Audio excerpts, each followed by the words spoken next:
Hi friends, welcome back to my channel Geeta crazy thoughts. ఈ రోజు recipe ఏంటి అనుకున్నారు? ఈవినింగ్ స్నాక్స్లోకి రిబ్బన్ పకోడీ చేశాను. ఇవి రెగ్యులర్గా చేసుకునే రిబ్బన్ పకోడీ అయితే అస్సలా కాదు. అంటే మనం రెగ్యులర్గా శనగపిండి లేదా పచ్చిశనగపప్పుతో రిబ్బన్ పకోడీ చేస్తాం కదా. బట్ నేనైతే ఇవి పెసరపప్పుతో చేశాను. టేస్ట్ అయితే చాలా బాగుంటుంది, పిల్లలు చాలా ఇష్టంగా తింటారు. ఈ రిబ్బన్ పకోడీ మనం 2-3 వీక్స్ వరకు స్టోర్ చేసుకోవచ్చు. ఫ్రెష్‌గానే ఉంటాయి. ఇంకా లేట్ చేయకుండా ప్రాసెస్‌లోకెళ్ళిపోదాం. మీరు రిబ్బన్ పకోడీ చేసుకోవడం కోసం అయితే దేనితోనైనా ఒక కొలతగా అయితే ఒకటి తీసుకోండి. నేనైతే ఈ కప్ తీసుకున్నాను. అంటే ఒక కప్పు పెసరపప్పు తీసుకున్నాను. పెసరపప్పుని లైట్‌గా ఫ్రై చేసుకొని, అంటే పచ్చి వాసన పోయేంత వరకు ఫ్రై చేసుకొని తీసుకున్న తర్వాత ఈ విధంగా 2, 3 సార్లు అయితే పెసరపప్పుని కడగాలి. ఫ్రై చేయడం ఇష్టం లేదు అనుకుంటే గనక అది స్కిప్ చేసేసి డైరెక్ట్‌గా అయితే పెసరపప్పుని ఇలా 2, 3 సార్లు అయితే కడగాలి.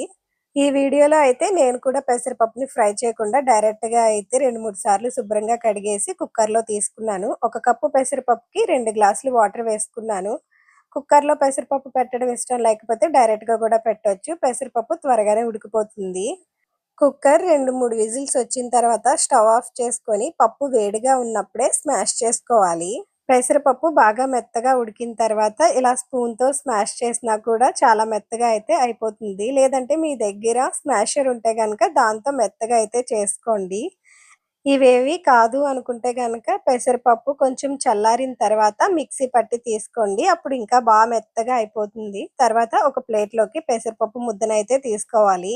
ఇప్పుడు దీంట్లోకి 3 కప్పులైతే వరిపిండి వేసుకోవాలి. అదేనండి, బియ్యం పిండి వేసుకోవాలి. 1 కప్పు పెసరపప్పుకి 3 కప్పులైతే వరిపిండి వేసుకోవాలి. తర్వాత టేస్ట్‌కి తగినంత సాల్ట్, అలాగే కారం కూడా వేసుకోవాలి.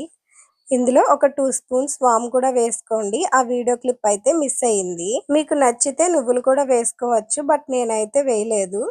తర్వాత కొద్ది కొద్దిగా వాటర్ యాడ్ చేసుకుంటూ పిండి ముద్దనైతే కలుపుకోవాలి. ఈ వాటర్ అయితే నేను బాగా మరిగించి కొద్దిగా చల్లారిన తర్వాత అయితే వాడాను. ఫస్ట్‌లో మీరు పప్పును ఉడకబెట్టినప్పుడు కొద్దిగా వాటర్ అయితే వస్తుంది. బట్ నేను ఉడకబెట్టినప్పుడు అయితే వాటర్ అస్సలు మిగలలేదు. అందుకని సెపరేట్‌గా మళ్ళీ వాటర్ అయితే మరిగించిన తర్వాత అయితే వాడాను.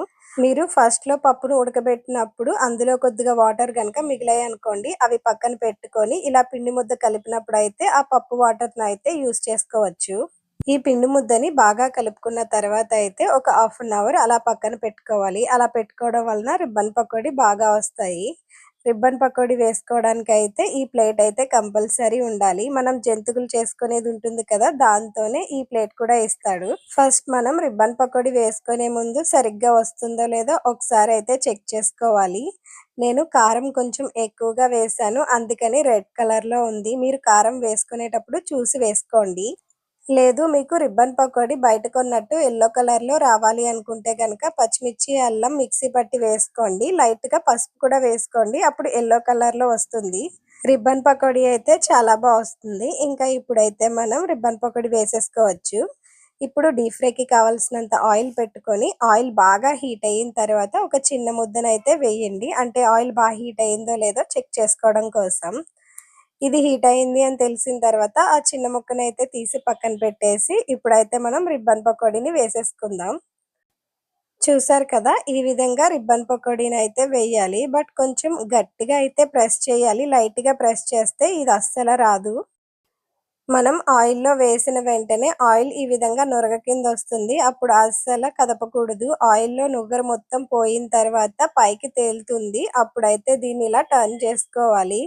మనకివి ఫ్రై అవ్వడానికైతే కొంచెం ఎక్కువ టైమే పడుతుంది. ఇవైతే మనకి ఫ్రై అయిపోయినాయి. ఇంక ఇవైతే తీసేసుకోవచ్చు.